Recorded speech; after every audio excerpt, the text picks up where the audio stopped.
نرحب بسيادتكم مرة أخرى لافتتاح الجلسة الثالثة من مؤتمرنا، والتي ستبدأ بعرض تقني موجز عن أهمية أخذ العينات في المصنوعات الجلدية للمهندس يواكيم، مدير مختبر CTIC للاختبارات الفيزيائية والميكانيكية البرتغال، والحاصل على درجة البكالوريوس في الكيمياء، والذي عمل في مجال مشاريع الاتحاد الأوروبي منذ عام 2007، والمسؤول عن قسم الابتكار والتطوير التكنولوجي في المركز البرتغالي لتكنولوجيا الجلود. Mr. Joachim, please start. Hello, good afternoon, everybody. It's a great honor and a great pleasure to me to be here to make my presentation and to be part of this great team that it was the INNOLEA project. During all these months, it was a big effort to work with all, but it was very pleasure, and we finally succeed to reach our aims and our goals, and finally we are in the final conference.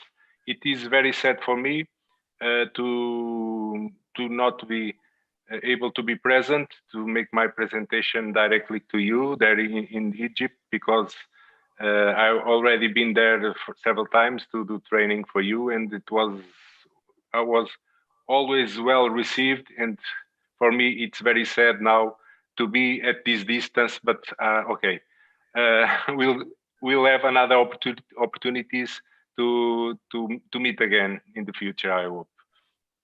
So I will start with my presentation. My presentation is regarding the importance of sampling in leather samples, in leather articles, because the leather, as other materials, as any other material, industrial material, there is a need to be submitted to tests to verify if these material have the enough quality to be applied in the articles that is supposed to be applied, or to fulfill the needs of the consumer.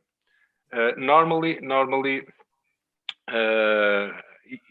there are a lot of normally standards, international standards that could be applied, but the normalization, it's a work that starts many years ago, and it's very important that the laboratories use the standards to fulfill the tests, and even in the sampling of the samples that are tested in laboratories. This is of special importance in the physical and mechanical tests, but not only, also in the chemical tests and other tests, but here in the physical and mechanical tests, it's more important because more and more nowadays, all the big brands, all the clients have requirement lists that the supplier, before to sell, before to send the materials to the customers, need to test these materials to check if they fulfill the requirement lists. Also, these tests are very important to verify and to make the assurance quality of the materials. Also, the importance of the leather sampling and the standards in the laboratory tests are very important because of the reproducibility of the results between different labs. It is important that the laboratories have the need and the care to follow these standards to guarantee that the results are equal and are similar between different labs when they try these materials. Also, during this time, more and more there are need of the standardized methods. For example, we in CTIC, we are part of the European Normalization Committee, and we be part of the regular meetings that we do. Now the meetings are not presential, as almost everything are by web seminars, but even that we do a lot of regular meetings to discuss these standardized methods and to discuss new needs that could be appearing in the market. So, as I told you, this is more important in the physical tests, physical and mechanical tests, but not only. The mechanical is important because of the physical properties of the leather, but nowadays all the chemical parameters are getting a greater and greater importance because of the concerns about the environmental aspects, about the health of the users, and about all the dangerous chemicals that are being forbidden to be used. This is more important, the sampling in the samples of leather to be applied in the laboratories is more important on the physical parameters, as I told you, because of the distinctive properties of leather. Leather is a material that have a irregular fibrous structure. The leather is a material that is unique at this kind because have a property called anisotropy, because the physical parameters or the physical strength values vary according to the direction, because the leather is constituted by a network of fibers in different directions. So the leather, depending the direction that is tested, the values could vary. So it is important to the sampling follow these procedures that I'm talking about. Also, the leather has another characteristic that is unique, that is systematic and predictable their heterogeneity. What I mean with this, the animal has a backbone between his nose and his tail, and so it's like the leather has two parts that are like a mirror. So this heterogeneity is predictable between both sides of the animal. That was a big study during several years made by different organisms that are part of the European Committee, and the study was managed by G.W. Wilson. It was a great physicist, and they concluded with this study that the leather have this directionality of fibers that is predictable between all leathers of mammals. So in bovine leathers, in caprine leathers, and also in ovine leathers, this behavior is always the same, is predictable. So this directionality is here shown in this figure. Also, they conclude that even in the strength, there is also a distribution that is predictable along the parts of the leather, because there are parts of the leather in this the network of fibers is more dense, and there are parts of the leather on the network of fibers is more open. It's possible also to predict which part of leathers are more resistance or have more elongation values, for example. So this study it was very important to define the correct procedure to do the sampling of leather articles. After this, they because the leather have different parts, they have the belly, have the band, and have the shoulder, and have the butt also. As conclusion of this study, they discuss during meetings, and there is now a standard, this called ISO 2418, where is well defined the procedure to follow to do a correct sampling of leather samples to be sent to laboratory to do the tests that are needed.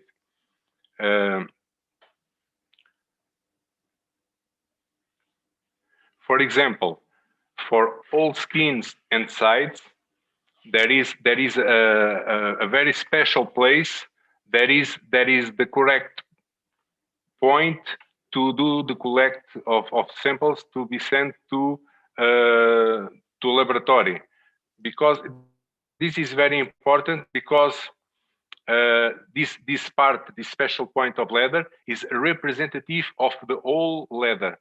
So if we know, if the laboratories don't follow this procedure, if the samples are collected, for example, for the belly parts, the values are very different for the values of the samples that are collected from other parts of the leather. So it is very important to follow this procedure of sampling to have the reproducibility of results between laboratories, as I told you. So in this standard, it is well defined. For example, if we are collecting samples from all skins or sides, this is the correct place to cut the samples. But if we are, for example, only collecting samples from buds, or from, that is the most dense part of the leather, for example, is very used to in sole leather, the leather that is totally tanned by vegetables for soles or for shoe soles. It's normal to produce leathers only from the bud part of the skins. So when we are collecting samples from this type of articles, is this the correct way to collect the samples to be tested, following this standard ISO 2418 in the buds, as I told you. In the case of shoulders, for example, the point from where the leather samples must be collected, it's different. It's also defined in this standard, and is with the size and also the directions is well defined in this standard. This standard is ISO, is a universal international standard. So all the laboratories in European countries, and not only in European countries, in almost all the world, that follow this standard, apply these procedures, and this is very important to have this homogeneity of standardization. From the bellies, for example, if you are collecting samples from the belly part of the skins, this is the region from where the samples must be collected for physical and mechanical tests, and also for the chemical analysis. So this is a very important, a very technical aspect, but is very important. And so for more information regarding this subject, for example, or other related technical matters, it is very important that the people that want to test leathers contact a leather technological center, for example, the network that is now in Egypt or in Jordan, to be more informed, to get more information about the correct procedure to get the samples from leathers, in order to try to do the correct sampling and to obtain the more correct values, to see if they fulfill, for example, the requirement list of the clients. Thank you very much for your attention. It was a pleasure to talk with you. See you soon.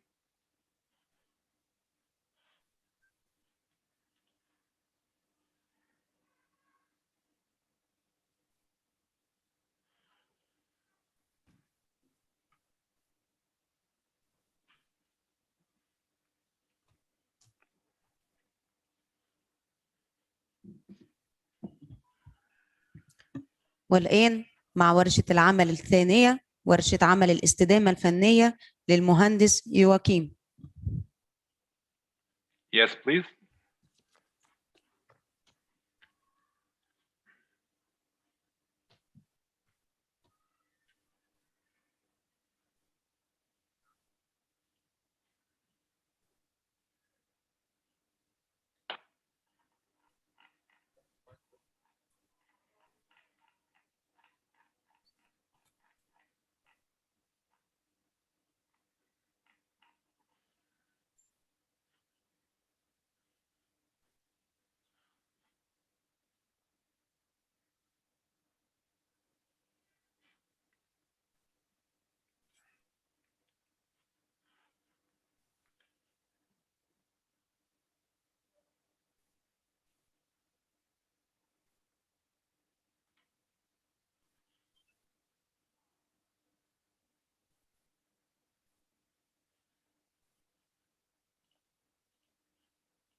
Sandra, please.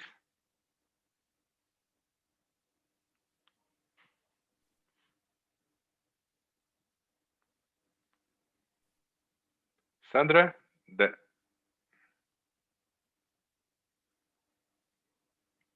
are you hearing me, please, Sandra? Yes, Joachim, I'm hearing you. Okay. So I guess now you should interact with the audience. Okay. And then we have Desiree and Mr. Labros. Okay. So the idea is to talk a little bit about the technical sustainability of the leather centers. So I put here the. Yes. Okay. Yeah.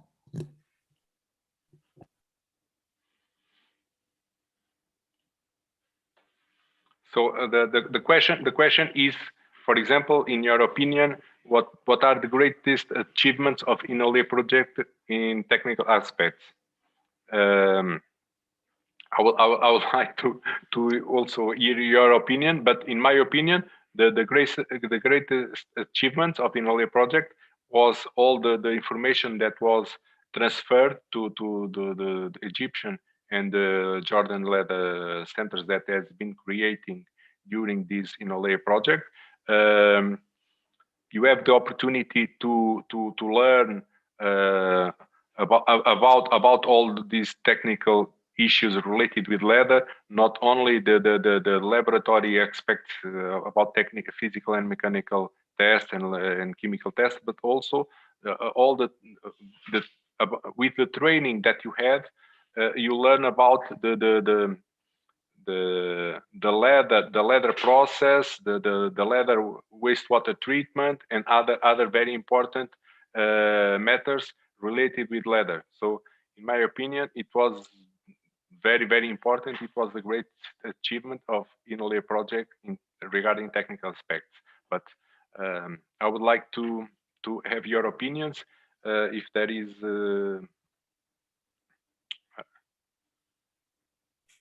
Yes.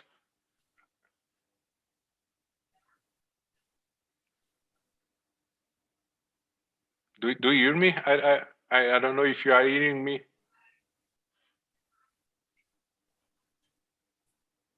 Yes. Do you hear me? Yes, we hear you. Okay. There is any question, any comment that someone wants to put? Can you repeat the last point that you want them to interact about? Yes. I was talking about the greatest achievements that, in my opinion, was obtained with the INNOLEA project. So regarding not only about these laboratory tests, physical and mechanical and chemical aspects, but also regarding the process, the wastewater treatment, all the matters that was discussed and the trainings that were made abording these issues. It was very important, in my opinion. So, in order to assure the sustainability of INNOLEA, in my opinion, this network that was created, it's very important to be maintained. There is a lot of information that is emerging every day that we can transfer from Europe to Egypt and Jordania, but also from your countries to Europe. It's very important that we have this transferring of opinions, transferring of knowledge, discuss the different problems that you have there, we have here.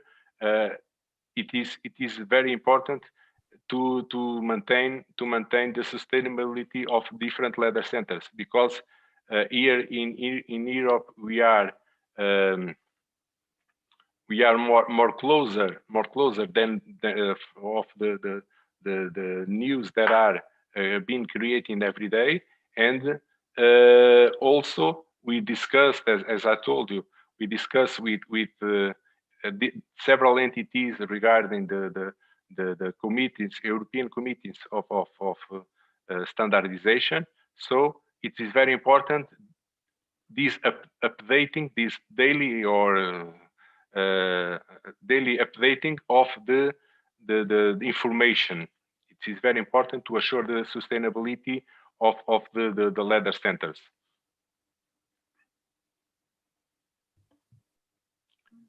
Thank you so much. I have a question for you. Yes, please. Can you talk a little bit louder? Okay. Okay, my name is Nancy. I'm from Ministry of Trade and Industry. I'm economic researcher. Yes.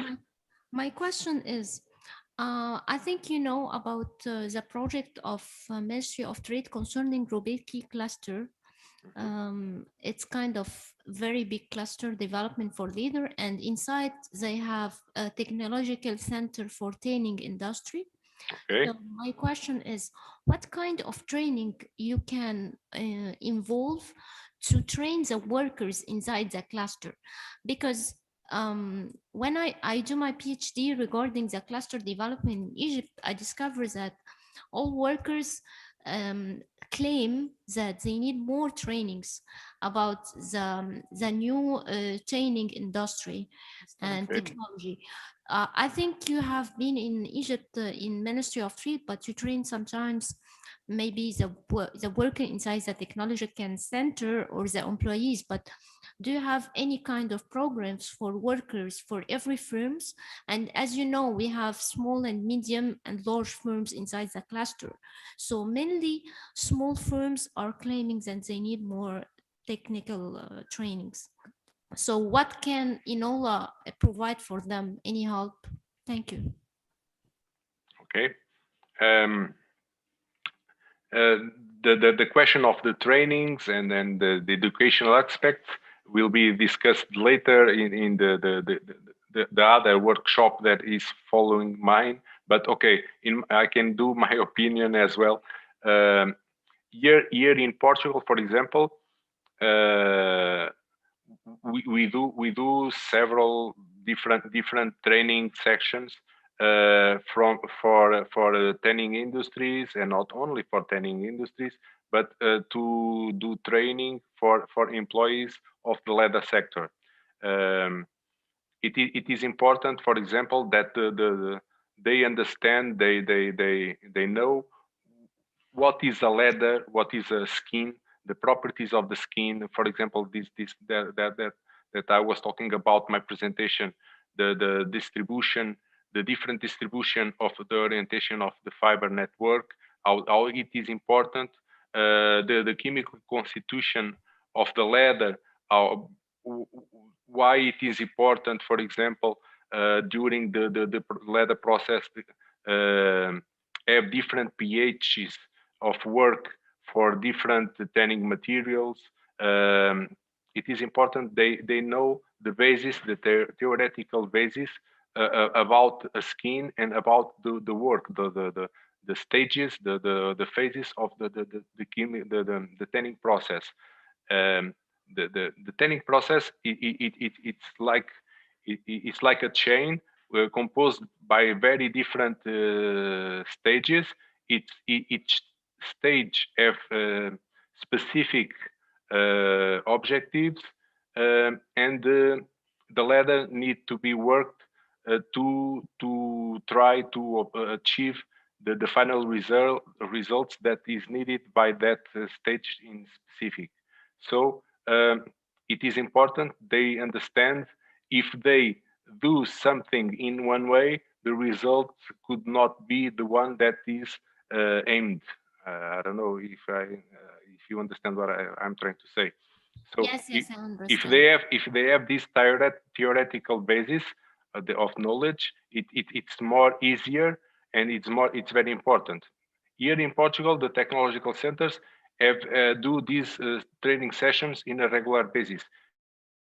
In Jordan or Egypt, these technological leather centers that have been created with this INNOLEA project also could do the same work, to do the same support of the local enterprises. But if they don't have the ability in special matter, with this network that we have been created, it's possible also to transfer information between the different centers in order to give you the support that you need.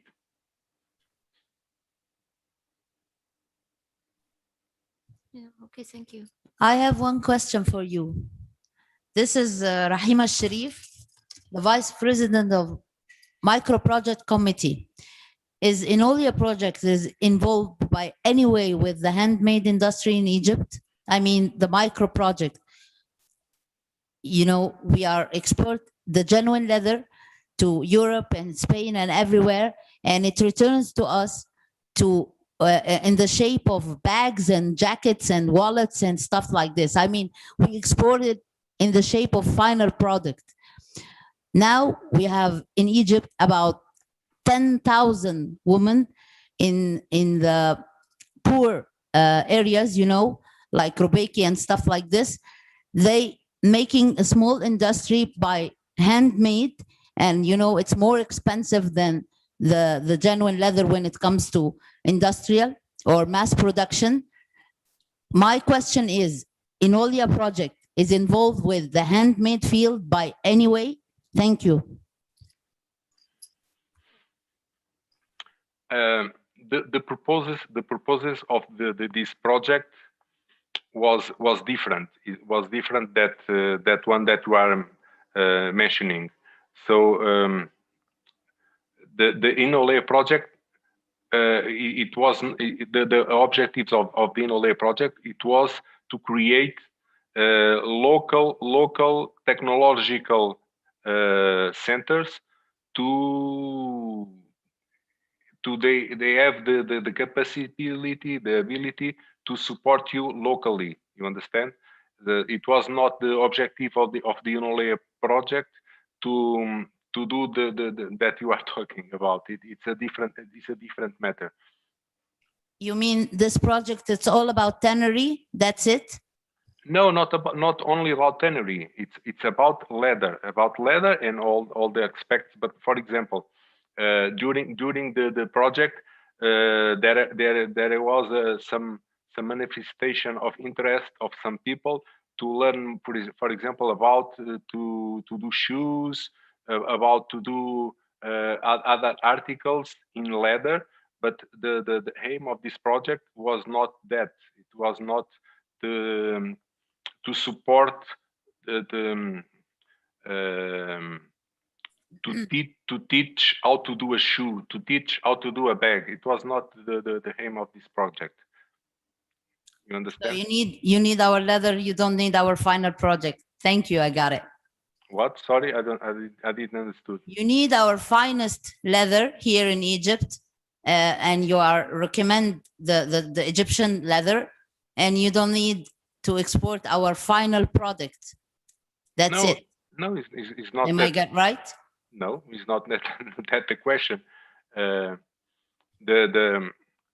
The objectives of this project, as I told you, is to teach the local people how to they learn how to support you locally. There is nothing about exporting or importing leathers or other product leathers. Thank you.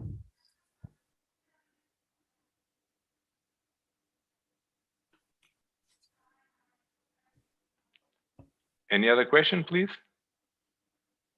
Regarding technical aspects, because after this you will have the opportunity to also discuss other aspects, not only technical, regarding the training, regarding the economical aspects. Now we are trying to discuss some technical issues.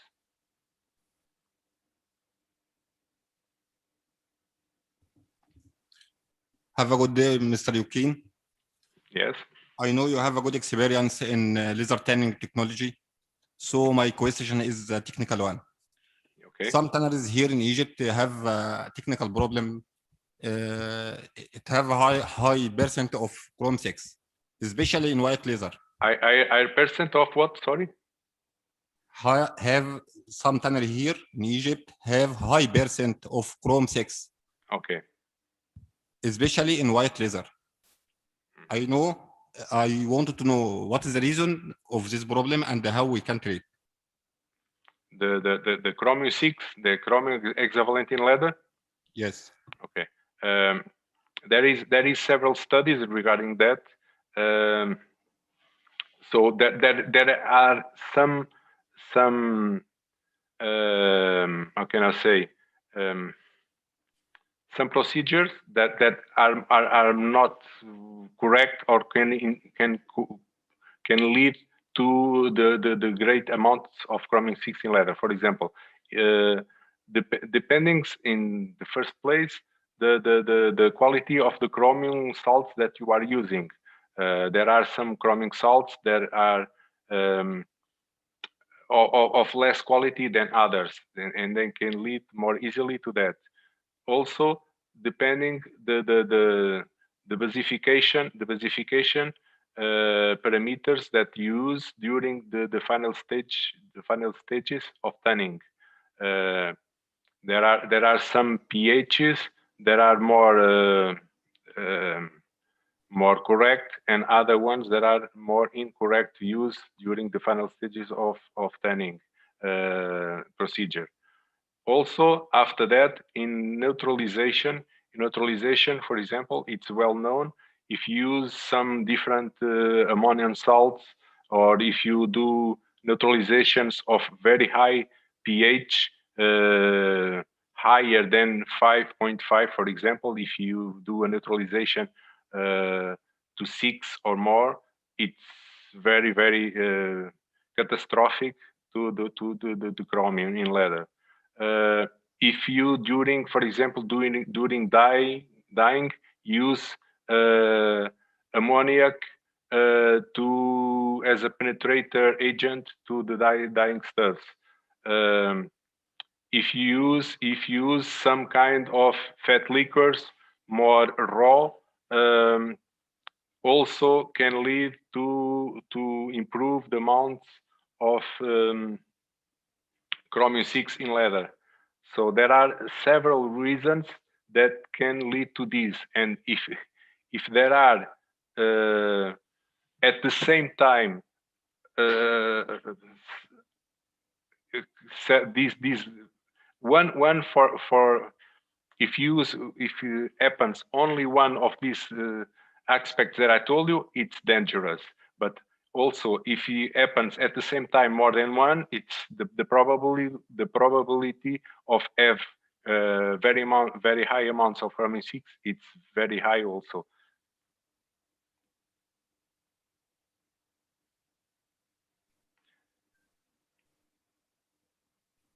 I don't know if I answered your question.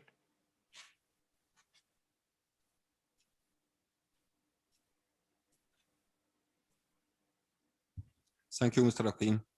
Okay, but there is some international studies that are published.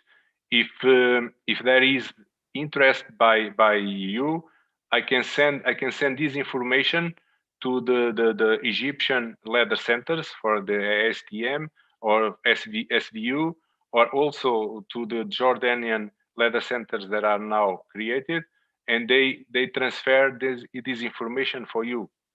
That is a benefit of this network that is now created. We can share this kind of information. Okay.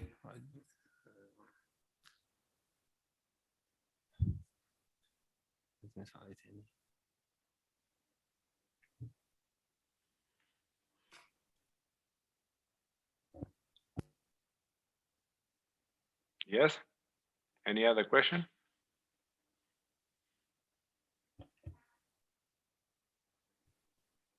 في حد من حضراتكم عنده أي سؤال تاني؟ Thank you, Engineer Joaquin. Okay. Sandra, if there is a need of this information for some enterprise there in Egypt, you just tell me and I can send you more information about, for example, this that we're talking about the Chromium 6. Okay.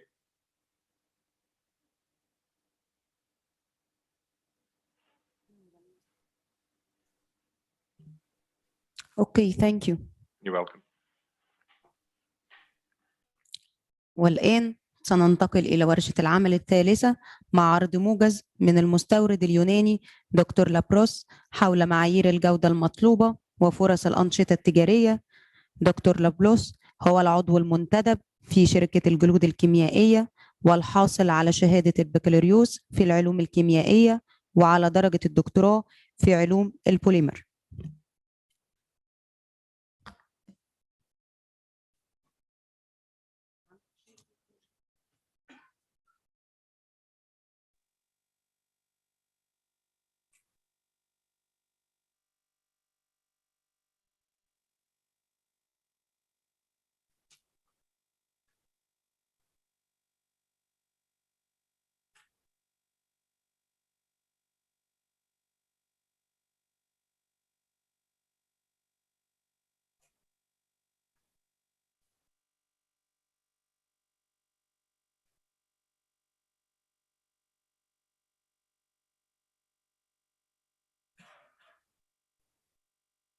Dr. Lapros, did you hear us? We can't hear you.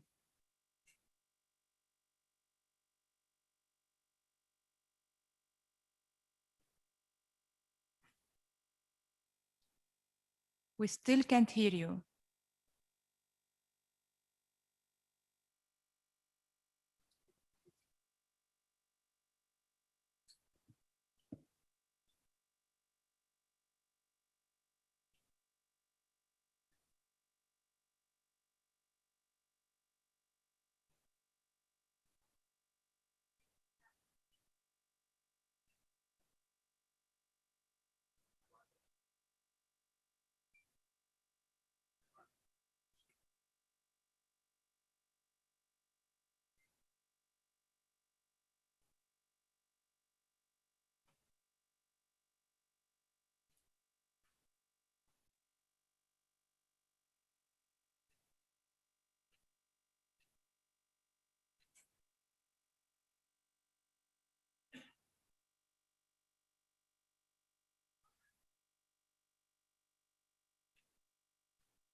Can you hear me now? Yes, doctor. Okay.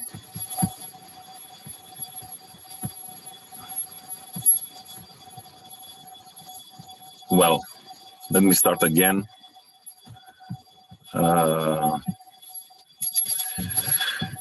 Hello to everyone. Sabah al-Khair to all my Egyptian friends. My name is Labros Arvanitopoulos. I come from Greece. I consider myself, first of all, as a researcher, and secondly, as a businessman, as I own a chemical company here in Greece named Darvi Chemicals SA. Well, what is my connection with the Egyptian leather sector, and in particular with Egypt? Well, first of all, my parents were born in Alexandria many years ago, so my roots actually come from Egypt. And my father has been a leather technician in Egypt for more than 2 decades, and he's close friends with most of the owners of the tanneries there in Egypt. Secondly, my company has been collaborating for more than 30 years with the Egyptian tanneries, importing crust leather and exporting chemicals. Well, let me first present you as an objective businessman, a close friend and a customer of the Egyptian tanneries. What is the present condition of the Egyptian leather sector, and how can this INNOLEA project can help this sector to grow and ameliorate? Well, starting from the 90s, there has been a dramatic transformation of the Egyptian tanneries. As most of you know, the majority of the tanneries were traditionally located in Old Cairo, where the conditions of labor, of safety, of hygiene, and the environmental protection were literally tragic. Old machinery, lack of technical support, and uneducated personnel led to leather of poor quality, which was mainly exported to other countries only because of its low price. Now, there has been a dramatic transformation. About 5 years ago, the collaboration of the government and the tanneries has succeeded in launching one of the, in my opinion, the biggest leather industrial areas worldwide, the Robiki Leather City. State-of-the-art building, modern automated machinery, wastewater treatment plant in progress are some of the ingredients of this huge, really huge project. Leather technicians from all over the world have joined Egyptian tanneries, and chemical companies are increasingly interested in selling chemicals and technical support. In addition, this has also encouraged the education and the training of the local personnel. So let's consider 3 different factors. 1, Egypt has an abundance of raw hides, especially cow and buffalo hides. Second of all, Egypt has cheap labor. And third of all, right now, Egypt has modern, spacious tanneries with state-of-the-art machinery.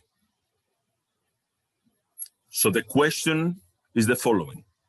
Are these factors enough for a leather sector to grow? Well, in my opinion, the answer is no. Right now, with the chemicals, the modern machinery, the technology, and the know-how, it's rather easy to transform a raw hide to crust or finished leather. But trust me, it's extremely difficult to make this process reliable and reproducible in order to meet customer demands and requirements. So, what does modern leather market really needs? Well, the leather market needs 3 factors. 1, low price, as usual. 2nd, high quality leather. 3rd, leather with special requirements. And 4th, fashionable, high added value leather. Now, how can these leather centers that have been created by INNOLEA project can help the Egyptian leather market to ameliorate and increase its production and export capacity?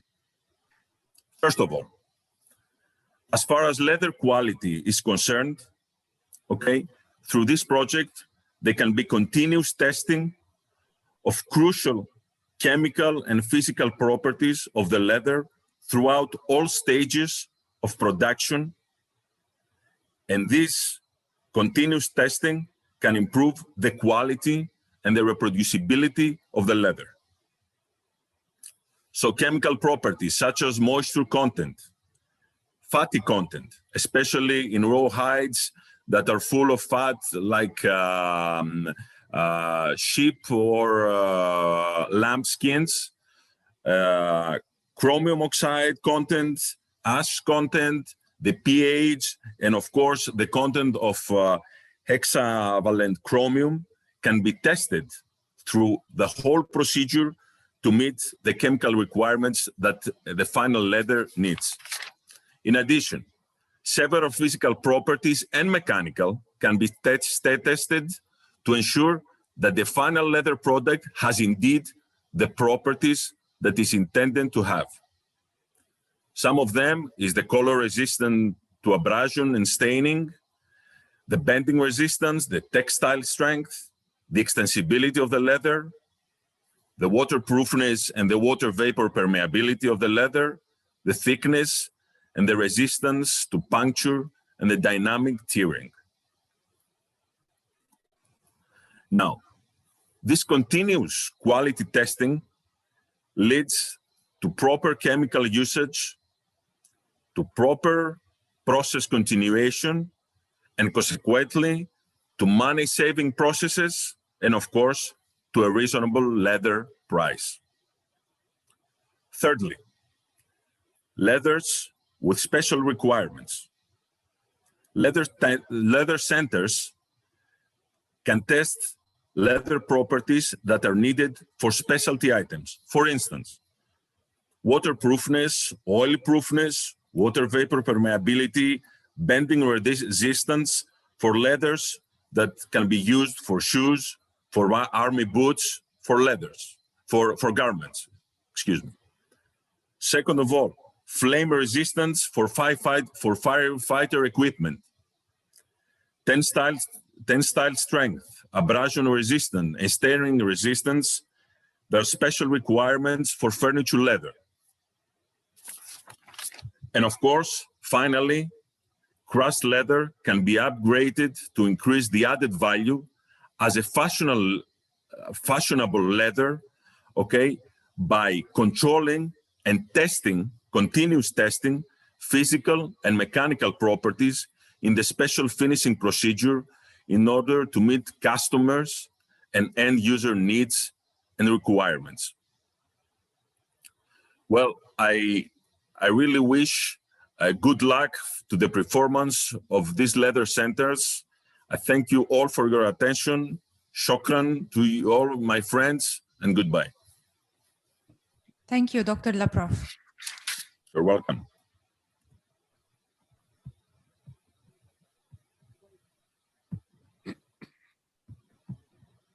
والآن مع ورشة عمل استدامة الأعمال للأستاذة ديزيري، المدرب في مركز التعلم الإيطالي الدائم، والذي حصلت على درجة البكالوريوس في الاقتصاد الأوروبي ودرجة الماجستير في العلاقات الدولية وماجستير في إدارة الأعمال، والتي تعمل في مجال مشاريع الاتحاد الأوروبي منذ عام 2008، والتي لديها الخبرة في الاستشارات لكل من المنظمات العامة والخاصة وفي إدارة المشاريع والأنشطة ذات الصلة، والتي لديها الخبرة التدريبية في إدارة المشاريع ونماذج الأعمال في الاتحاد الأوروبي.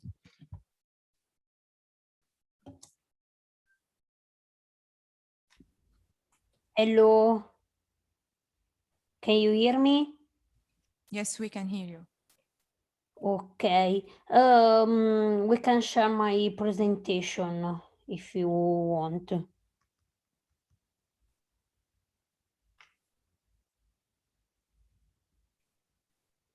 Shall I share it?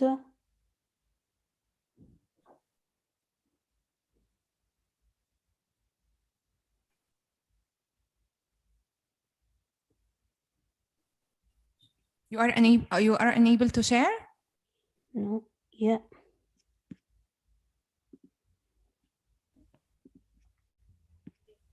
I will try to share now again.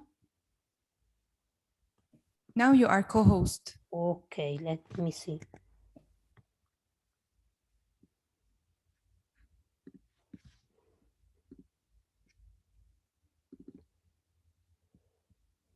Okay.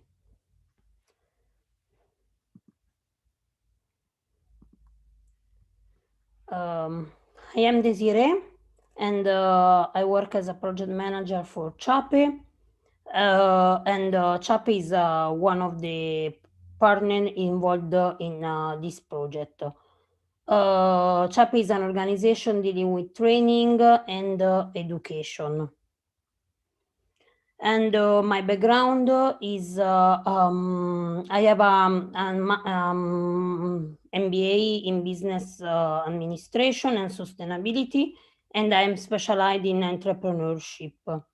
Moreover, I'm in charge of different projects in the field of entrepreneurship, business, and apart from that, finally, I am a certified Lego Serious Play.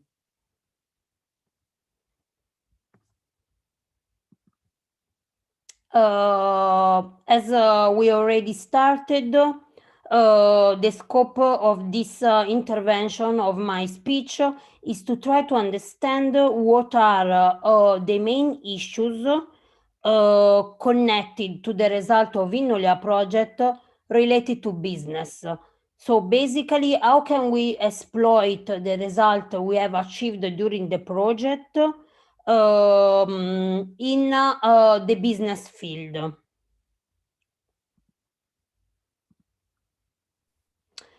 I would like to have your opinion about these issues. So, first of all, you have listened to many of our results. In your opinion, what are the main achievement connected to the business? For example, I can give you some example. In my opinion, what is important related to this project is that the businesses, the companies, the leather companies in partner countries and in Europe are connected. Do you have other inputs, other ideas of the main achievement connected to the business? Some inputs from the public.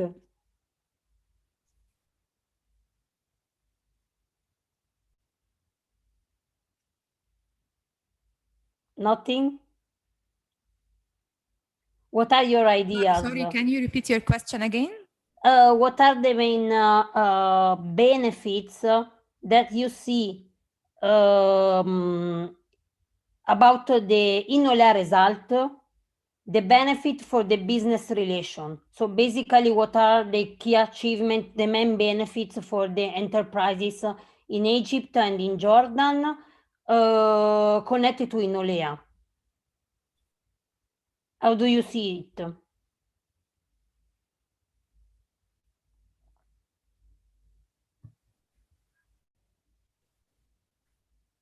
Yeah, I understand your questions, but I think regarding the project of INNOLEA for the businesses in Egypt is not well known. I mean, if we are expert or in some kind of field related to Ministry of Trade, okay, we can know about it.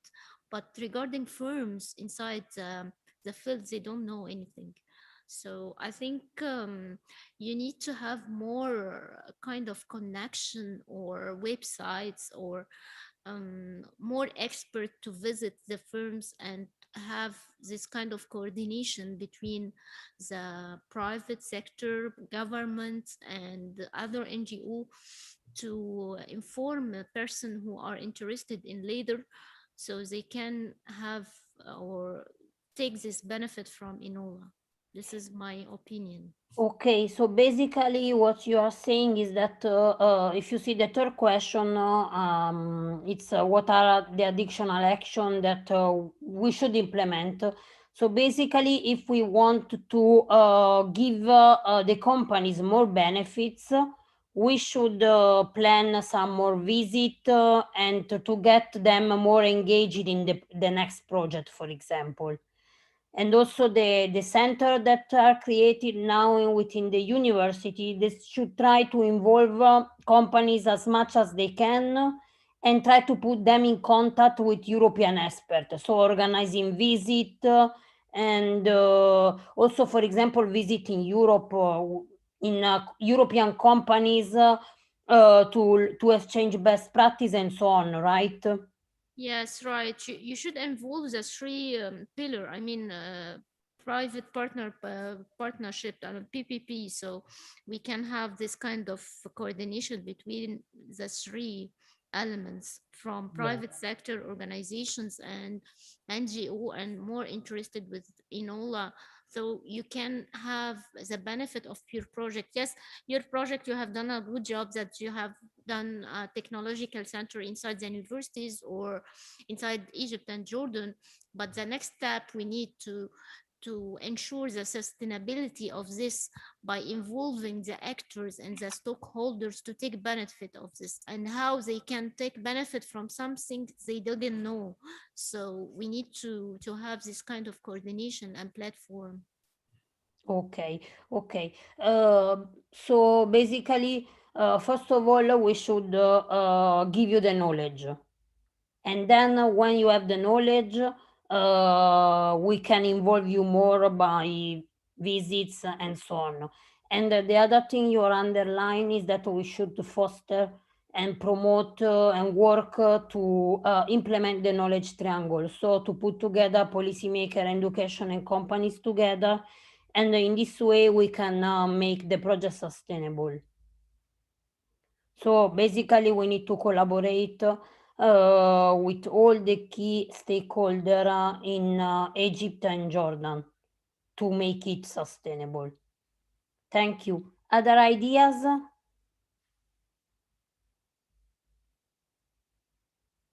Or question or... Thank you, Dr. Desiree. Thank you. You're welcome.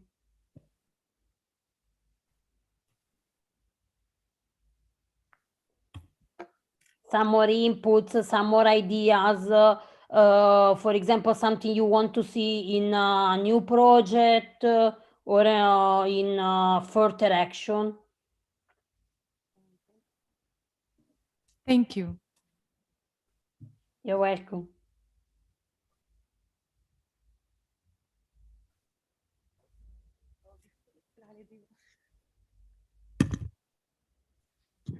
والآن مع ورشة عمل استدامة التعليم أستاذ مساعد دانا جامعة بوليتينيكا بوخارست في رومانيا، والحاصل على درجة الدكتوراه في الهندسة الصناعية عام 2008، والذي شغلت منصب عميدة كلية الدراسات العليا، ولديها خبرة واسعة في المشاريع الوطنية والدولية منذ عام 2000 في مجالات متعددة مثل الجلود والهندسة البيئية وإدارة المخاطر وريادة الأعمال.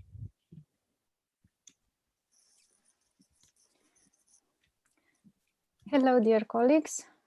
Can you hear me? Yes, we can hear you. Very nice to meet you all. Thank you for this very well organized conference, and thank you for staying until now. I know that it has been a long day, but we were eager to share our results from the 3.5 years project that we worked very hard on. So thank you very much for attending. I will now try to share my screen. Just a minute.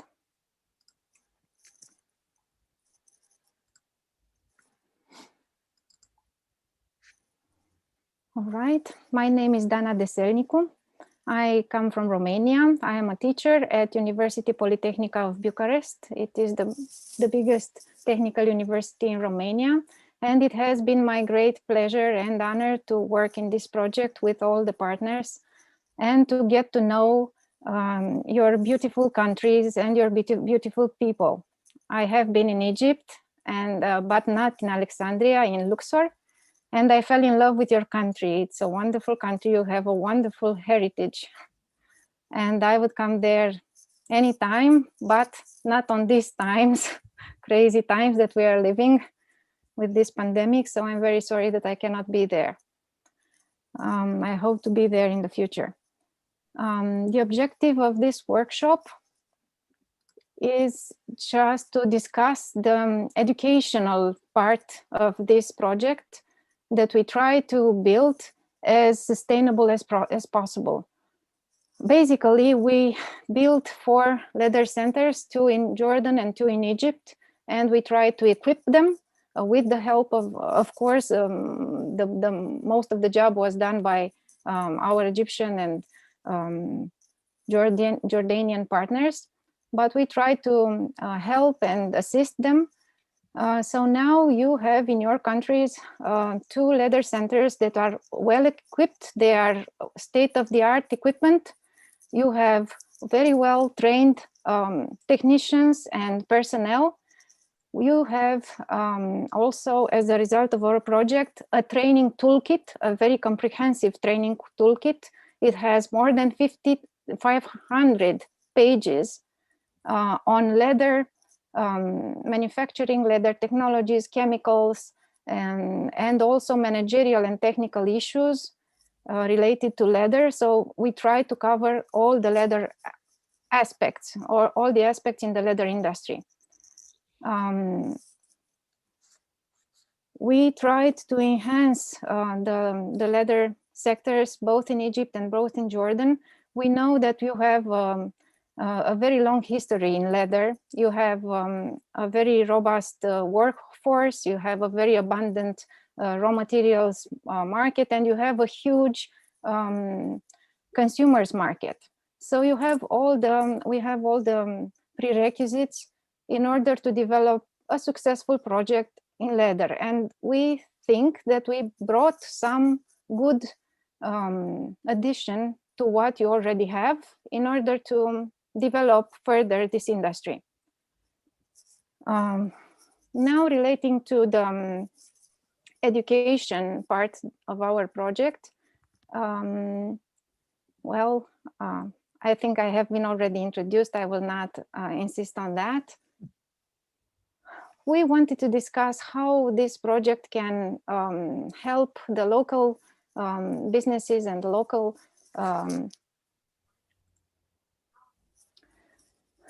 market to benefit most from the educational point of view. We have been discussing with our Jordanian and Egyptian partners on this educational level, what can be offered by the new centers. So we thought about some training areas that these centers can offer. You can access their leather service, leather center services, brochures, and you can find out about their offers for training. Mainly, it relates to these areas such as environmentally friendlier manufacturing techniques, use of proper chemicals, ways to lower production costs and increase the productivity, development of quality products, and so on, including new fashion trends and new investment and funding opportunities. So this gap that was registered before now is no longer existing. I think you have very well equipped centers that you can apply to in order to resolve this problem, the problems that maybe the industry in the two countries has.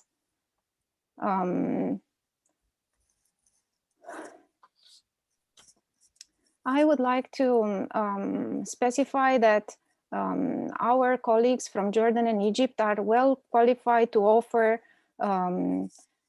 both vocational training and also maybe diploma or master training, bachelor or master training for desiring partners. But provided that there is a need for these diplomas or master programs in leather making. So the stakeholders from the two countries should maybe get together and manifest the need for these programs, because initiate such programs, they need to be standardized, they need to be accepted at the education ministry level and so on. So there has to be a very well defined need. What do you think about this offer? Do you think this will help the Egyptian and Jordanian leather industries? Or what kind of training would you prefer? What kind of training do you think is more useful?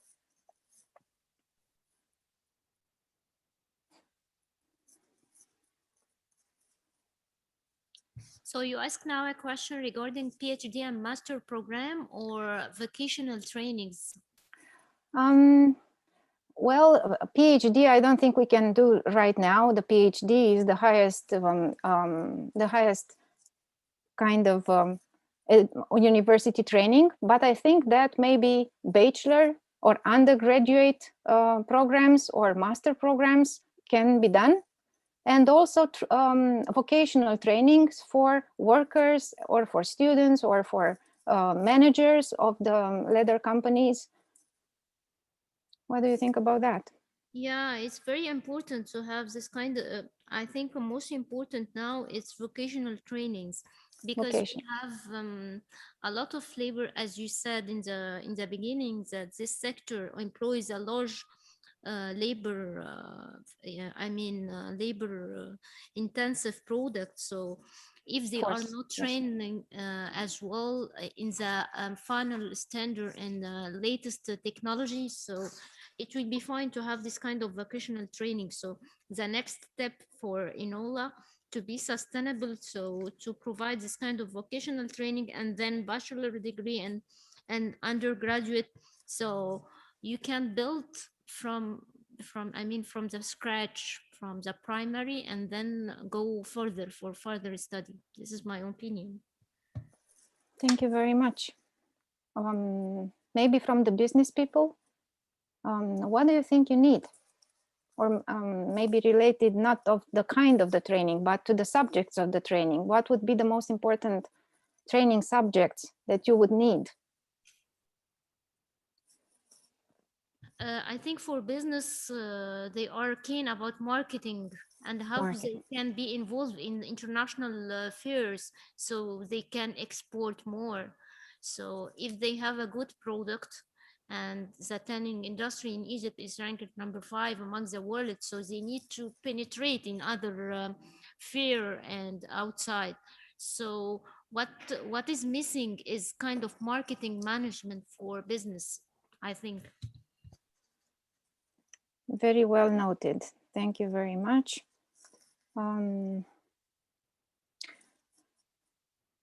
What do you think is the biggest obstacle for the leather industry in Egypt to attend these kinds of training regarding leather manufacturing?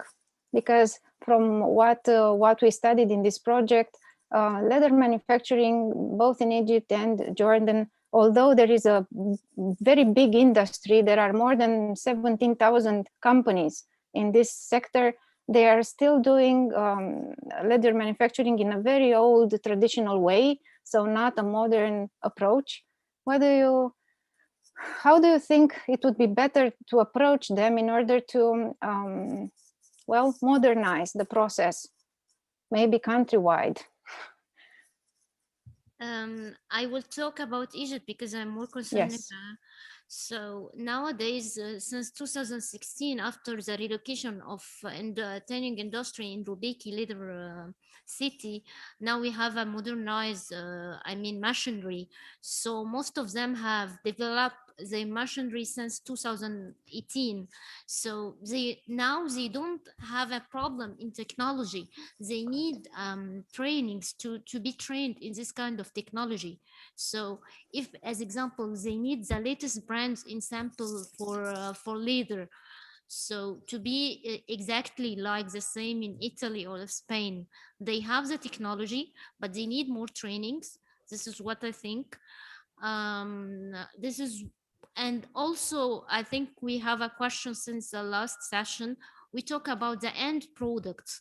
So now we have a good leather tanning, but in terms of end products for garments and things, we need more trainings or to build or to have this kind of protocol of cooperation with the center of concerning for end product. So what is the latest, as example, what is the latest fashion in Italy or Spain, how they can make their products more marketing, what kind of technical things used, so we can share the knowledge if you want to build in, so we can attract the foreign direct investment from any other countries, so to come to the third phase of Rubeki, so to come to move forward with the end products. So I think that's that we need now. Thank you very much. So mainly marketing aspects and managerial aspects, operational aspects, how to operate better the plants, the factories, and how to decrease costs and increase, well, productivity. Do you think that these trainings should be, there is also a problem of geographical distribution. We have these two centers, for example, in Egypt, one in the north of Egypt and one in the south of Egypt, but Egypt is a very big country.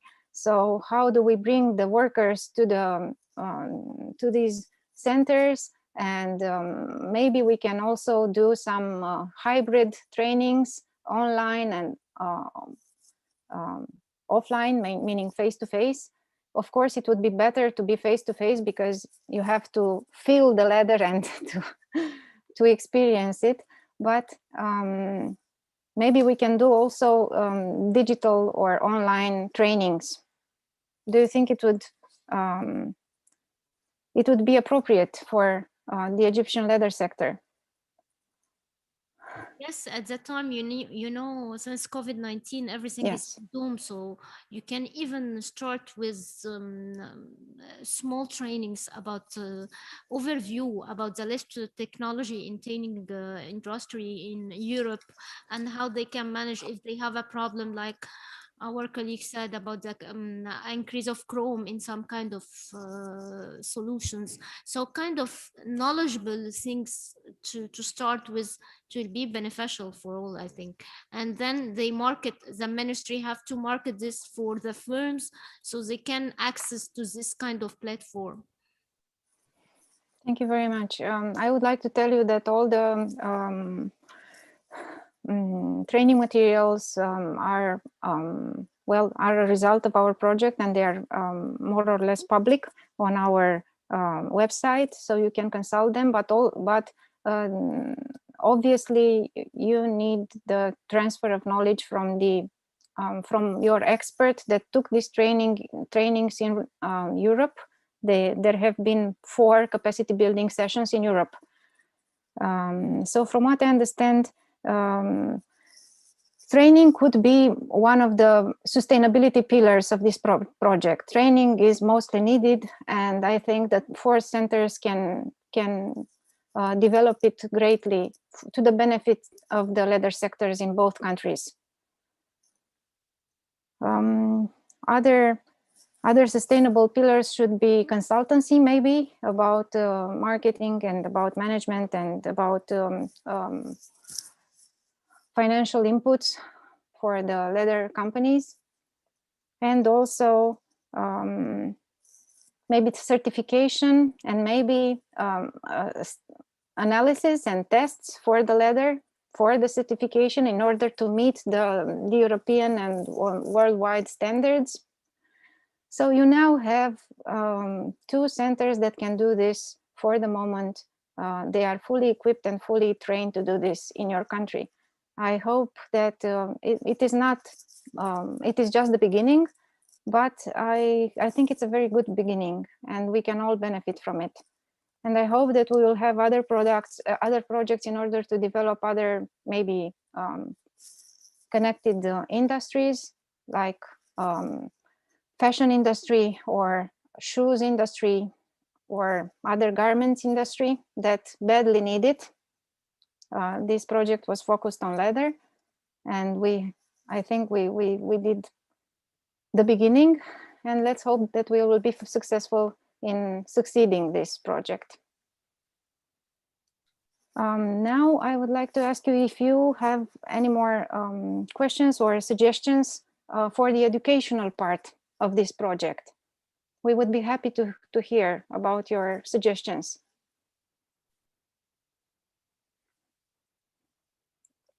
Other suggestions for the educational part.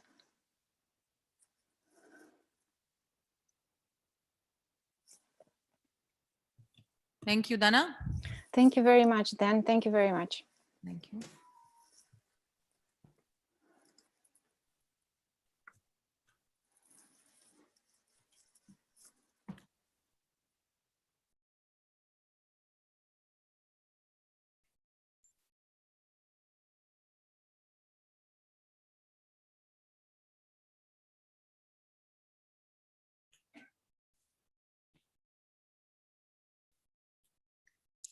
نشكر حضراتكم على حسن استماعكم، والآن سنبدأ فعاليات الجلسة الختامية.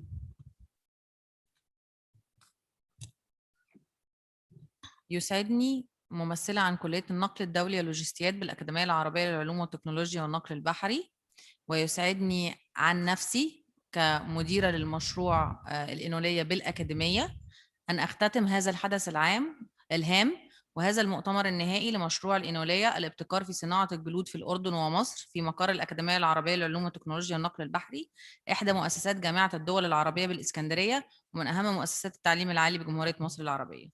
تشرفنا اليوم بحضور اللواء أركان حرب ومهندس حافظ محمود حسن مساعد وزير التجارة والصناعة للشؤون المالية والإدارية ونظم المعلومات، واللواء أركان حرب كامل هلال رئيس الشركة الوطنية المصرية للتطوير والتنمية الصناعية، دكتور علاء عز الأمين العام لاتحاد الغرف التجارية المصرية واتحادات المنظمات الأعمال المصرية الأوروبية، دكتور نائل الحسامي مدير عام غرفة صناعة عمان في الأردن، الأستاذ الدكتور علاء عبد الباري نائب رئيس الأكاديمية الأكاديمية العربية للعلوم والتكنولوجيا والنقل البحري، السيد كازالي مسؤول متابعة مشروع الإنولية من هيئة الإراسموس بلس، الأستاذ الدكتور أندريوبولوس منسق مشروع الإنولية، المهندس كريم حمدي قائم بأعمال المنسق الوطني لبرنامج الاتحاد الأوروبي للتعليم العالي إراسموس بلس. وأشكر جميع شركاء المشروع ال 13 شريك من مصر والأردن واليونان وإيطاليا والبرتغال ورومانيا وليتوانيا. سعدنا جدا بالتعاون معكم، نتمنى أن يكون هناك تعاون في المستقبل. وتختتم الجلسة الدكتورة سارة الجزار عميدة كلية النقل الدولي واللوجستيات. مساء الخير وشكرا لحضور حضراتكم اليوم هذا الحدث الهام. بشكر جميع المنظمين والقائمين على الحدث سواء من الأكاديمية العربية للعلوم والتكنولوجيا والنقل البحري أو المنظمين والقائمين على الحدث من الشركاء داخل مصر وبالدول العربية والدول الأوروبية الشريكة النجاح في هذا العمل على مدار 3 أعوام ونصف. ويسعدني الآن في الجلسة الختامية أن يتم عرض مخرجات المشروع وما تم خلال الأعوام الثلاث وأكثر لرفعها لسيادتكم للعلم بما تم وما سيتم في المرحلة القادمة لتحقيق الاستدامة من مخرجات هذا المشروع. نفذت الأكاديمية ممثلة في كلية النقل الدولي واللوجستيات ومجمع خدمة الصناعة هذا المشروع تحت برنامج إراسموس بلس بتمويل مشترك من المفوضية الأوروبية، والذي تم تنفيذه على مدار 3 سنوات ونصف بالتعاون مع عدة شركاء من مصر، الأردن، اليونان، إيطاليا، البرتغال، رومانيا وليتوانيا. وكعادة الأكاديمية دائما حريصة على استضافة مشاريع الاتحاد الأوروبي التي من شأنها النهوض بالمحاور المختلفة في الدولة وتعزيز النمو الاقتصادي. هذا المشروع ساعد في إنشاء وتعزيز البحوث والمشاريع بين جامعات الاتحاد الأوروبي ومصر والأردن في قطاع الجلود من خلال إنشاء شبكة للابتكار والتدريب البحثي والتي ستستمر في العمل بعد انتهاء المشروع الحالي، بالإضافة إلى تأسيس مراكز متخصصة لتقديم خدمات اختبارات الجودة للجلود وخدمات تدريبية للعاملين بالصناعة، وكذلك خدمة الاستشارات لحل المشكلات وتطوير الصناعة، وذلك للمساهمة في تطوير قطاع الجلود في مصر والأردن. وتشرفنا بمشاركة ودعم وزارة التجارة والصناعة للمشروع، وكذلك توقيع بروتوكول التعاون بين مجلس الصناعة للتكنولوجيا والابتكار، مركز تكنولوجيا دباغة الجلود ومركز تكنولوجيا صناعة الجلود التابع لوزارة التجارة والصناعة، ومعهد الدراسات التقنية والمهنية بمجمع خدمة الصناعة بالأكاديمية العربية للعلوم والتكنولوجيا والنقل البحري. ويسعدنا أن نختتم المشروع بالتوصيات التالية.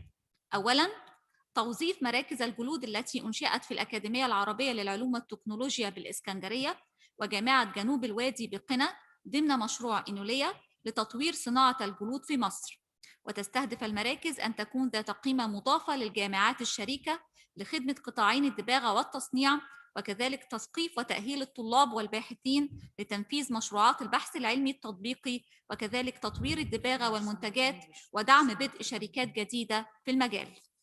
ثانياً، ولتحقيق هذا الهدف هناك حاجة لتطوير التعاون والشراكة تدريجياً بين المراكز وأصحاب المدابغ والمصنعين وأصحاب المصلحة والوطنيين نحو تطوير خطط المراكز وخدماتها لتكون ذات قيمة مضافة في عدة مجالات، على رأسها الاختبار والتدريب والاستشارات والابتكار وتطوير المنتجات.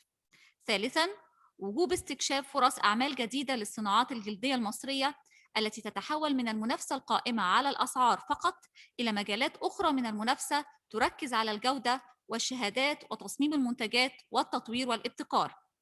رابعاً، بناء شراكات بين مركز الجلود ومختلف أصحاب المصلحة الرئيسيين في مصر وفي الدول الأوروبية. خامساً، التواصل من خلال المنصة الإلكترونية الافتراضية INNOLEA Collaboration and Discussion Forum التي تهدف للتعاون والتواصل المستمر بين مراكز الجلود المنشأة ومراكز الجلود والشركات الأوروبية والمدابغ والشركات المحلية. ونهاية، قياس مستمر للأداء والاستفادة من مزايا قصص النجاح وأفضل الممارسات لمراكز الجلود الأخرى في جميع أنحاء العالم. تشرفنا بحضراتكم ونتطلع دائما للتعاون معكم، والسلام عليكم ورحمة الله وبركاته.